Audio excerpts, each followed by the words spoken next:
እግዚአብሔር ይህንን ልመናችንን ሰምቶ ለዚህ ያደረሰንና ይህንን በዓል በቤቱ በደጁ እንድናከብር የፈቀደልን ስሙ የተመሰገነ ይሁን። የምንነጋገረው በተአምኖሰ ሙሴ ይቆሙ። ሙሴ በሉስ ሙሴ በእምነት አደገ። ይህ ነው የምንነጋገርበት ርዕስ። የብርሃን ዓለም ቅዱስ ጳውሎስ መልእክት ከሆነው ወደ ዕብራውያን ሰዎች ምዕራፍ 12 ላይ የምናገኘው ኃይለ ቃል ነው። ብዙ ጊዜ ምዕራፍና ቁጥር ነው የሚጠቀስልን። ለእኛ መጽሐፍ አይተውልንም። እኛም ክፉ በሽታ አለብን። ያችን ቁጥሯን ካልሰማን ቅር ይለናል። ነገር ግን እንድናነብ ይፈልጋል ሙሉን። እኔ አሁን የተውኩትኝ ሙሉን ምዕራፍ ማንበብ ይጠይቃል። ምንድነው ሀሳቡ የሚለው እንድታዩት ስለሚፈልግ ነው ከላይ ምዕራፉን ብቻ የተናገርኩት። ወደታች ገብታችሁ ሀሳቡን መረዳት ያስፈልጋል። እዚህ ላይ እንደሰፈረው እንደተጻፈው እንደምታውቁት ሙሴ በችግር ጊዜ የተገኘ በመከራ ጊዜ የተገኘ የብዙዎች ማረፊያ፣ የብዙዎች ተስፋ፣ የብዙዎች አለኝታ የሆነ ሰው ነው ሙሴ። ብዙዎች በመከራ በነበሩበት ጊዜ፣ ብዙዎች በሐዘን በነበሩበት ጊዜ፣ ብዙዎች በስቃይ በነበሩበት ጊዜ ካለንበት ችግር፣ ከገባንበት መከራ፣ ከደረሰብን ጭንቅ ማን ያወጣናል በሚባልበት በጭንቁ ጊዜ የተገኘ ሰው ነው ሙሴ። ይህ ሙሴ በጭንቅ ቀን ይገኝ እንጂ ለተቸገሩት ተስፋ፣ ላዘኑት መጽናናት የሚሆንበት ጊዜ ወይንም ደግሞ ጉልበት ማምጣት በጣም አስቸጋሪ ነው። በሰው ሀሳብ ያንን ማድረግ ስለማይቻል፣ በሰው እውቀት ያንን ማመቻቸት ስለማይቻል፣ ለብዙ ዓመት መከራ ደርሶባቸዋል ያውቁታል። ለብዙ ዓመት የሰው ባሪያ ናቸው ያውቁታል። ለብዙ ዓመት ግዞተኛ ናቸው ያውቁታል። ግን ከዛ ግዞት የሚገላግላቸው ይፈልጋል። ከዛ የባርነት ቀንበር የሚያወጣቸው ይፈልጋል። አሁን ነፃ መውጣት አትፈልጉም እናንተ? እዚህ ውስጥ ነፃ የሆነ ሰው አለ? ነፃ የሆነ ሰው አለ ወይ? ብዙ ግን ነፃ እንደሆነ ነው ዝም ቢሉ። ነፃ ናችሁ? ከዘረኝነት ነፃ የሆነ ሰው አለ? እንነጋገር እስኪ። የኛ ቤት አይደል? እንተንፍሰው። ከዘረኝነት ነፃ የሆነ ሰው አለ ወይ? ኦሮሞነት ባይብሮ የማይመላለስበት ሰው፣ ትግሬነት በልቦናው የማይዘምርበት ሰው አለ እዚህ ውስጥ? አማራነት እሽሩ የማይለው ሰው አለ? ሌላውም እንደዛ። ከዚህ ነፃ መውጣት አያስፈልግም ወይ? ያስፈልጋል። ከባችስ ነፃ መውጣት አያስፈልግም? ከሲኒየሪቲ የዚህ ቤት ችግር ይሄ አይደል? እኔ አውቀዋለሁ ዮሴፍን፣ እናንተ አታውቁኝም። እኔ ግን ባለፈው አገደም ብቅ እያልኩ አየዋለሁ እና በጣም ከሚፈተንበት አንዱ ብዙ ሰንበት ትምህርት ቤት ሜዝ ችግር አለበት። እዚህ ደግሞ ጎላ የሚለው የነዛ ሰዎች ጥላ ያለ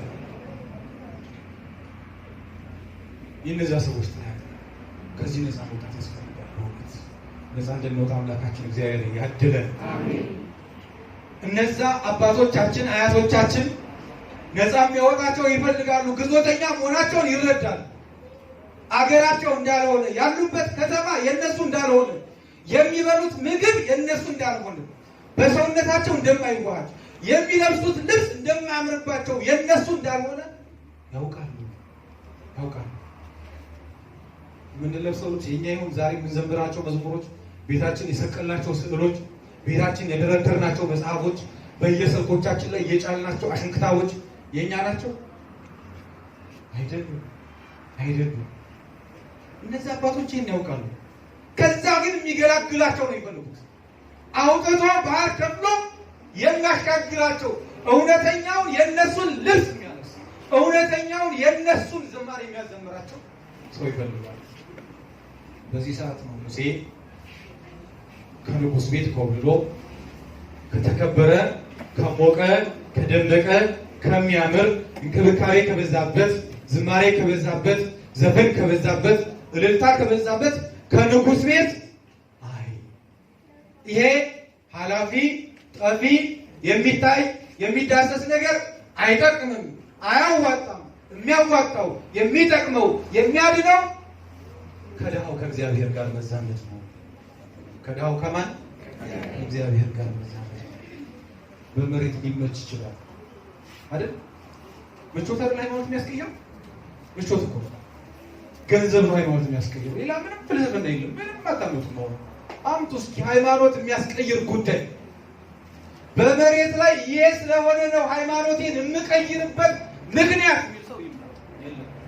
ምንም ምክንያት የለም ሃይማኖቱን ሰው ሊቀይር የሚችልበት ከደስታውን ፍለጋ ምቾቱን ፍለጋ ካልሆነ ባሻገር እግዚአብሔርን የሚያስክድ መሬት ላይ አንዳች የተሻለ ኃይል የለም። አንዳች ይህን እርግጠኛው ለራሳችሁ ነው። እርግጠኛው ከምትበሉት እንጀራ በላይ እግዚአብሔር ለእናንተ በጣም ቅርብ ነው። በጣም መረሳት የሌለበት እውነት ነው።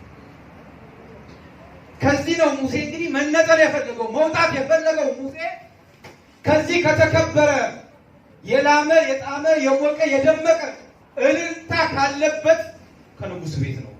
ከዳው ከእግዚአብሔር ጋር መዛመድ ይቻላል ብሎ ይተለ እግዚአብሔር ቤት ሲመጣ ዙፋን የለም። እንደምታዩት ደረቅ ወንበር ነው።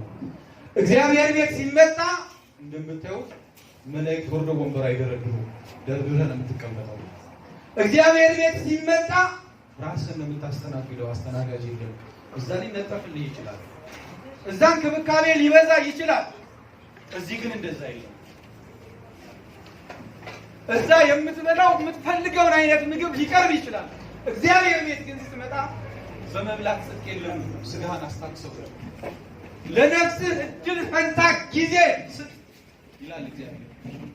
ስለዚህ ሙሴ ከፈርዖን ቤት እልልታ፣ ከፈርዖን ቤት ደስታ፣ ከፈርዖን ቤት ጭፈራ፣ ዝምታ የበዛበትን ድምቀት የሌለውን የእግዚአብሔርን ቤት መረጠ። ቅዱስ ዳዊት ይህንን በሌላ መንገድ ይናገረዋል። እግዚአብሔርን አንዲት ነገር ለመንኩት እሷንም እሻለሁ አለ። በሕይወት ዘመኔ ሁሉ ቤት መጣልን፣ በእግዚአብሔር ቤት መጣልን። ይህን ትፈልጋላችሁ ወንድሞቻችን? ትፈልጋላችሁ? እርግጠኛ ናችሁ? አውጧ ከልቦናችሁ ያለው ጣሉ።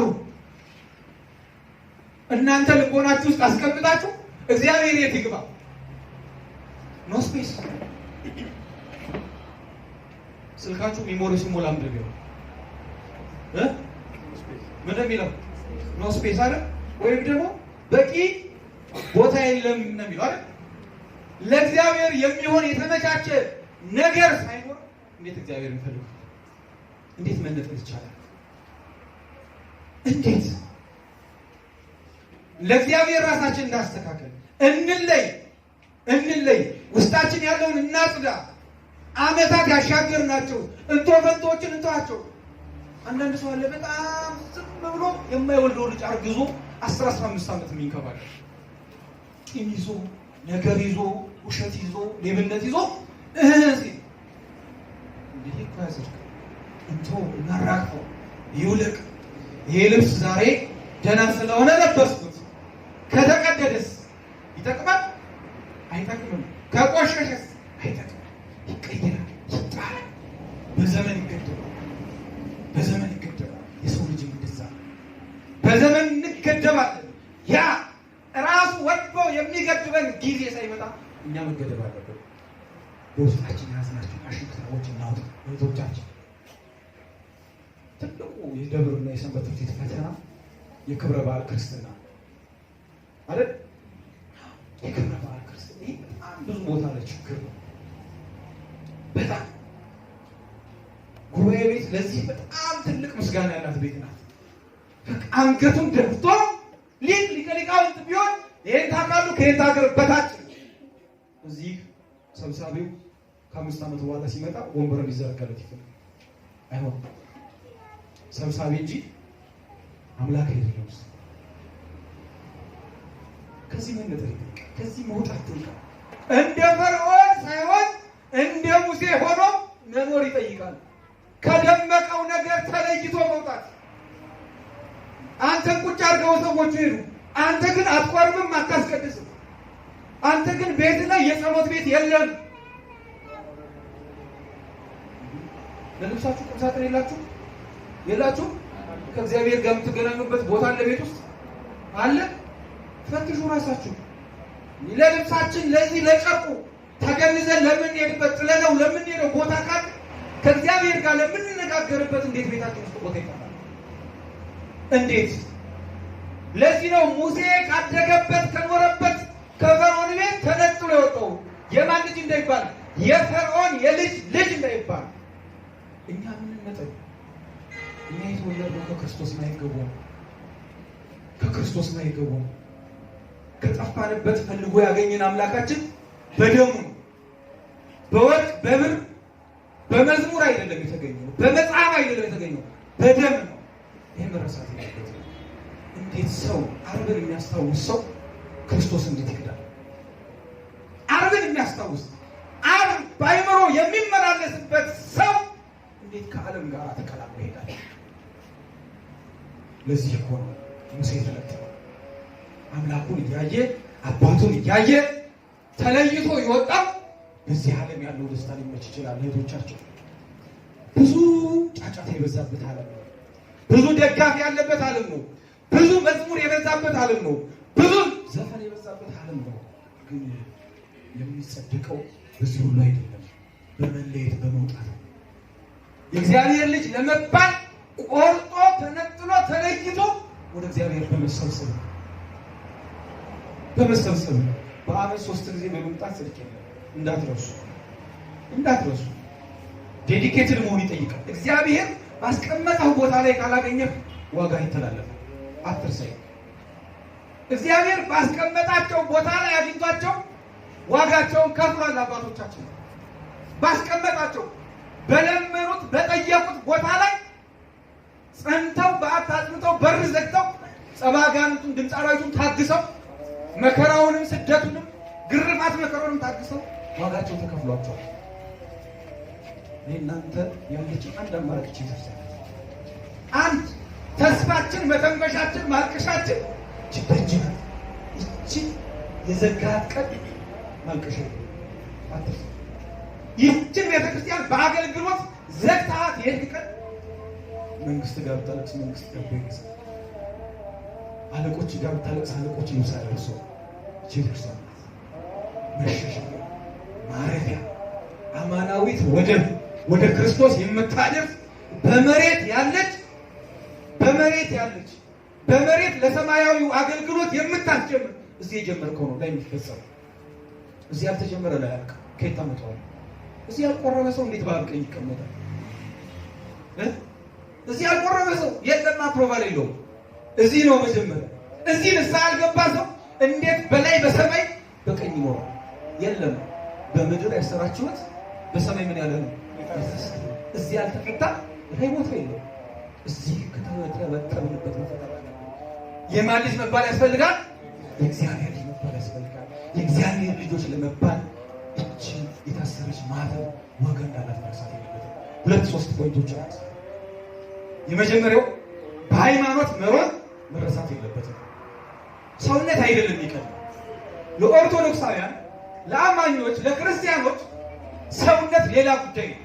እኛ ከሰውነት በላይ ክርስቶስ በደሙ የዋጀን ደሙን ያፈሰሰልን ጎኑን የተወጋልን ሞቶ ድል ያደረገልን ሰዎች ነው። ከሰው ከፍ ያለ አምላክ ዘበጸጋ ተብሎ ወደሚጠቀስ ማድረግ ይቀራል። እንዳትረሱ። እኛ እንዲህ የሆነ ሰዎች እዚህ ላይ የታሰረልን ክብር ለጌጥ ለክብር ለውበት አይደለም፣ ለኑሮ ነው። ለህይወት ነው። ይሄ መስቀል የተንጠለጠለው በዚህ ማተብ መኖር ይጠይቃል። እውነቱን እውነት ሐሰቱን ሐሰት ብሎ የጊዜ አቡነ ማትያስን ማማት ምን ያደርጉ? የት ሄዱ? ምን ይፈጠር? ቄስ ገሌን ሰባኪ ገሌን ማማት አይደለም። የኔ ኮንትሪቢዩሽን ምንድን ነው? ምን መፍጠር ነበረብኝ? የትኛውን ነደ ያዋት ይቻላል? የትኛውን ነደ የኢትዮጵያ ያለው ከመጠየቅበት ነገር ብዬ ከማስበው አንዱ በነዲያ ነው። ነዲያን መሸጋገሪያዎቻችን ናቸው። ሳንቲም እየጣል በእነሱ እንጸድቃለን እንጂ እነሱን አናጸድቅም። እነሱን አጥረን አናቆርም። እዚህ ጋር ተሰብስቦ ማዕድም ገንዘብ ሲቀበሉ ነው ያለው። እነሱን አጥረን ላሽተን ንስሐ አስገብተን ለስጋው ደሙ ማብቃት በጣም ለኛ ከባድ ስራ ነው። የኔ ኮንትሪቢዩሽን ከሰንበት ተማሪነት በዘለለ ክርስቲያን ነኝ ክርስቲያን ደግሞ የክርስቲያን ስራ ይሰራል። ሰንበት ተማሪነት ደግሞ ሲጨመርበት ኢን አድቫንስ ተጠያቂነት አለ። ተጠያቂነት አለ። ተምረሃል፣ ታውቂያለሽ፣ ታውቃለህ። ባወቅከው ማን አትርፋል? በተረዳኸው በተማርከው ማን አትርፋል? ለማን ብርሃን ሆናል? ቅዱስ ሄሬኔዎስ ክርስቲያኖች በዚህ ዓለም ላይ ዘር ናቸው ይላል። ዘር አይበላም፣ አይቆረጥም። ምን ረሃብ ቢገባ ዘር አይጠፋም ከገበሬ ቤት። ለምን? ተመልሶ ነገር መዘራት አለበት። ሲዘራ ነው የሚበላው የሚገኘው። ክርስቲያኖች የዚህ ዓለም ጨው ናቸው ይላል። ይህ ዓለም ክርስቲያኖች ከሌሉ አልጫ ነው፣ አይጣፍጥም። ስለዚህ ክርስቲያኖች ነው ያሉት ዓለም የሚጣፍጥ ዓለም የሚጣፍጥ ክርስቲያኖች ለዚህ ዓለም ብርሃን ናቸው ይላል። ክርስቲያኖች ከሌሉ ኦርቶዶክሳውያን ከሌለን ይህ ዓለም ጨለማ ነው። ተክልያ አይደሉ ይናገር ያሉት ነው እንጂ ተሳቱ ቅዱሳን አይደሉ ይናገር ያሉት እነ ዜና ማርቆስ እነ ክርስቶስ ሰምራ አይደሉ ያሉት። ታዲያ ይሄ እነሱ ልጆች ከሆነ ይሄ ማተብ ስራ መስራት አለበት። እውነቱን እውነት ሐሰቱን ሐሰት እያሉ መኖር ይጠይቃል። በዚህ ማደግ ያስፈልጋል። በሃይማኖት ማደግ መጎልመስ ያስፈልጋል። ስንት ዓመቱ ነው ሰንበት ትምህርት ቤቱ? ስንት ዓመቱ ነው? ስንት ዓመቱ ነው? ያንደረገው የዋጋ ይዟል ማለት ጌታችን እኮ ተናግሯል አይደል? በቅዱስ ዳዊት አድሮ ስለ ዕድሜ የሰው ዕድሜ ቢበዛ ስንት ነው? 70 እነሱ ሲልስ 40 50 60 በጣም ደግሞ ዘለግ ካለ ደግሞ ቢበዛ 70 80 ነው። ከዛ በኋላ ራሱን ማስተናገድ አይችልም። የሰው ጥገኛ ነው፣ በሰዎች ይወድቃል። አሁን የህዝብ ሰንበት ላይ ስንት ዓመት ይዟል?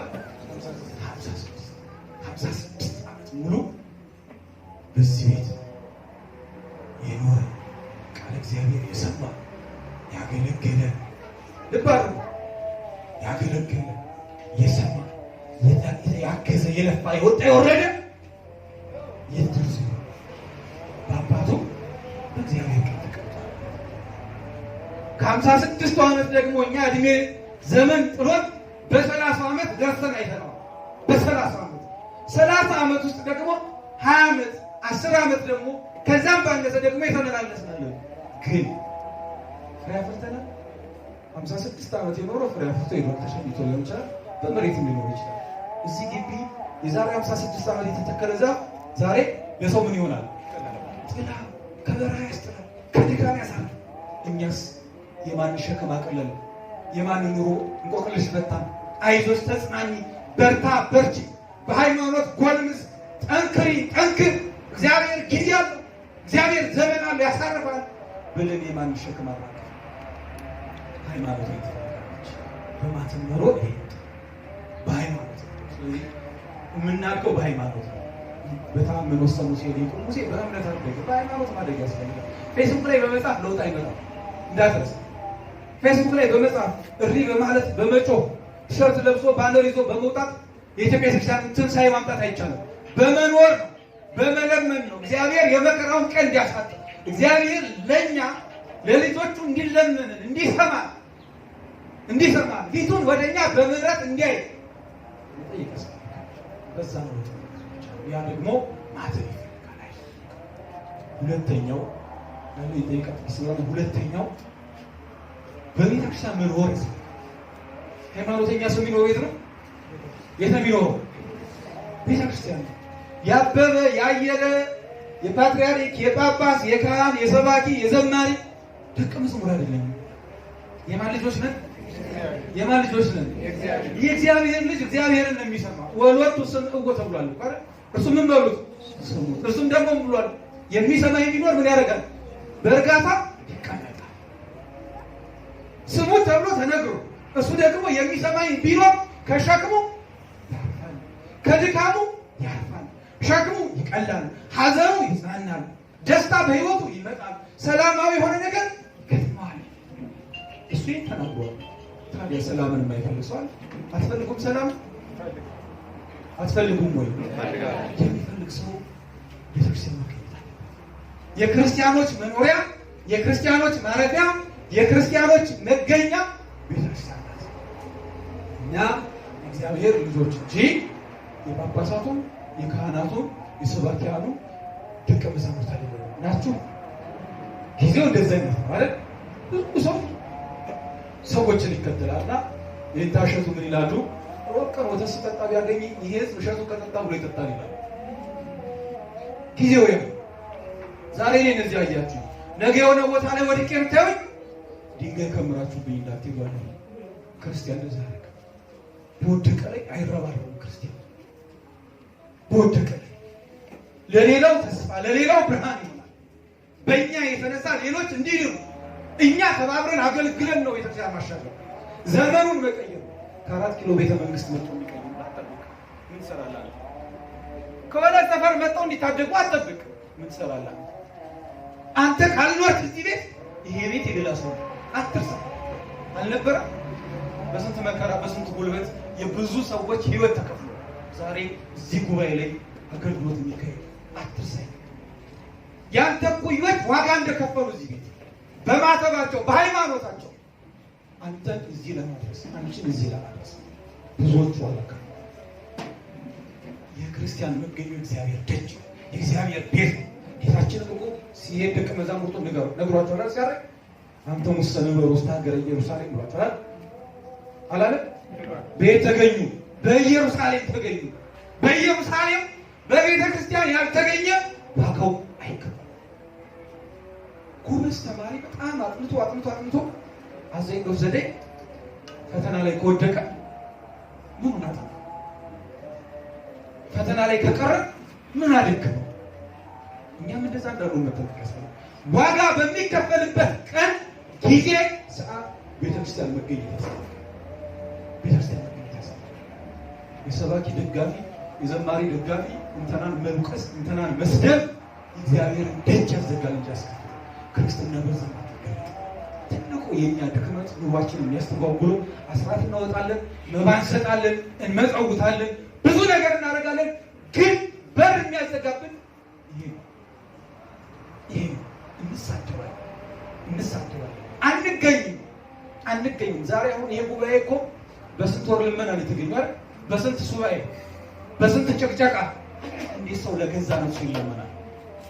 በጣም አሳዛኝ ነው። ብትታመም ሆስፒታል አትሄድ ቢያምር ካርድ አውጣ ይላል ሐኪም የለም። ሐኪሙ ካርድ የሚያስወጣ እኮ ለማማከር ነው፣ ሊፈውስ አይደለም፣ ሊሰማ ሊያዳምጥ ነው። እግዚአብሔር እኮ ናና ተማር ስጋዬን ብላ ደሜን ጠጣ የሚለው ለማዳመጥ አይደለም፣ ለማዳን ነው። በቀኙ እንድትቀመጥ ህማም፣ ቡጋት፣ ቁርጥማት እንዳያገኙ። እንዴት ሰው ይረሳል? በቤተክርስቲያን መገኘት እንደው ደው ሲደወል ችግር ገጠመ ሲባል ፈተና መጣ ሲባል በጊዜውም ያለ ጊዜው እዚህ ደጅ መገኘት፣ በጊዜው በመከራውም በደስታውም ሰዓት እዚህ መገኘት ያስፈልጋል። እንዲሁ ለጥምቀት መጥቶ ታቦት ማጨው፣ ለነሐሴ ለሐምሌ መጥቶ ቅዱስ ዮሴፍን ለማንገስ መገኘት ያስፈልጋል። ባታነክሰው ነክሷል እሱ በቃ አለቀ። አንተ ይቀርባል እሱ አይቀርብም። አንተ ግን እዚህ ደጅ መገኘት አለብህ። ለምን እንዳትታመም ኖት ውስጥ እንዳይገጥም መከራ እንዳይገጥም ችግር በነፍስ እንዳ ችግር ወር እመኔ እንዳትባል እዚህ መገኘት ያስፈልጋል። ለዚህ ነው ሙሴ በእምነት ያደገው። ፈርዖን ቤት ምቾት አለ፣ ፍትፈት አለ፣ ምግብ አለ፣ ችግር የለም ግን አይጠቅምም። ሰውነት ያደልባል፣ ምቾት ያመጣል፣ ልብስ ሊያሳምር ይችላል፣ ፊት ሊያወዛ ሊያጠራ ይችላል። ግን በእግዚአብሔር ቤት በእግዚአብሔር ቀኝ አያስቀምጥም። ዛሬ የምትሰማው ጫጫታ ሁሉ በእግዚአብሔር ቀኝ ያስቀምጥ። የሰው ደጋፊ መሆን የሰው ነቃፊ መሆን በባስ መከፋፈል ያስጠፋል እንጂ ያስከፍላል። እንዳትረሳ ያስጠፋል፣ ዋጋ ያስከፍላል። እኛ ደብር በጣም አስቸጋሪ የሚያደርገው ለአገልግሎት ሲመረጥ ሰው ሪፊውዝ ያደርጋል። ኧረ እኔ አይገባኝም፣ እንዴት አድርጋችሁ እንደሆነ እኮ ድዳ ነኝ፣ አይሆንም፣ ገለመሌ ነው። ውረድ ሲባል ደግሞ ደቀ መዛሙርት ይሰበስባል፣ ድንጋይ ያስባል።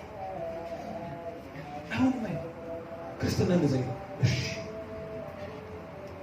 ሲሰጠን እሺ ብለህ የምችለው መቀበል፣ ሲበቃ እሺ ብለህ ስትደክም ለሚሻሉ ለተጉ ለጠነከሩ ለእህቶች ለወንድሞች አስረክበው። ክርስትና ይሄ ክርስትና ይሄ በየገዳማቱ የምታዩዋቸው አባቶቻችን መምህራን ብዙ ዓመት እድሜያቸውን በጉባኤ ቤት የሚፈጁ እኛን ሰው ለማድረግ ነው፣ ለእኛ ለመጸለይ ነው። እንደኛ እንደዚህ በከተማ ገብተው ተንደላቀው መኖር ይችላሉ። ልጆቻቸውን ማሳደግ ይችላሉ። ግን ያቺ ቃል እግዚአብሔር ትረብሻለች። አደራ ናት፣ አደራ ናት። በቤተ ክርስቲያን ያልተገኘ በሃይማኖቱ ያልኖረ አያድግም። እንቅርት ይቻላል። መቀንጨር የሚባል ነገር አለ በሀገራችን። ያልተመጣጠነ እድገት ይጎዳል። በስጋ ሀብታሞች ሆነን፣ በስጋ ባለጸጋዎች ሆነን፣ በስጋ ጥሩ ጥሩ ልብስ የምንለብስ፣ ጥሩ ጥሩ መኪና የምንነዳ፣ ጥሩ ቤት ያለን ሰዎች፣ ጥሩ መዓዛ ያለን ሰዎች ሆነን በነፍስ ጠረናችን ከከረፋ ከእግዚአብሔር ጋር መሆን ይቻላል? አይቻልም። ስለዚህ ወደ እግዚአብሔር ወደ ቤተክርስቲያን የባሽ ታሪክ ይብቃ። የባሽ የጳውሎስ የአጵሎስ መባባል ይብቃ፣ ይብቃ። ምን ይሰራል? አየህ፣ ይኸው እዚህ ደረሰ። እኛ የእንትና ስንባባል፣ ስደተኛው የኢትዮጵያው ስንባባል እዚህ ደረሰ። የለወጥነው ታሪክ የለም። ዛሬም መቅደሶቻችን ይለምናሉ። ዛሬም አባቶቻችን እየተራቡ ጉባኤ ያስቀጽላሉ። ዛሬም ቤተክርስቲያን ሰው ትራባለች። ይህ ሁሉ ሰው ነው? ሰዎች ናቸው? ሰዎች ናቸው ናቸው? ሰዎች ናቸው? ታምናላችሁ? ሰው ሁኖ ሰውነት ከባድ ነው። እንዲህ እንደምናስበው መብላት መጠጣት አለ፣ መብላት መጠጣት አለ። ቅዱስ ዳዊት ጠርቶ ልጄ ሰው ሁን አይደለም? ከባድ አደራ ስለሆነ ከመብላት ከመጠጣት የዘለለ ከመልበስ ከማጌጥ መጥቶ ከበሮ ከመምታት ከመዘመር ከፍ ያለ እኔ እድለኛ ሆኜ ዛሬ በሰንበት የእናንተን በረከት አግኝቻለሁ። ያስተማረን የአባቶቻችን አምላክ እግዚአብሔር በቸርነት እመቤታችን በአማላጅነት ቅዱሳን መላእክት በተራዳይነት ቅዱሳን አባቶቻችን በጾም ጸሎት በረድኤታቸው ከሁላችን ጋር ይሁን።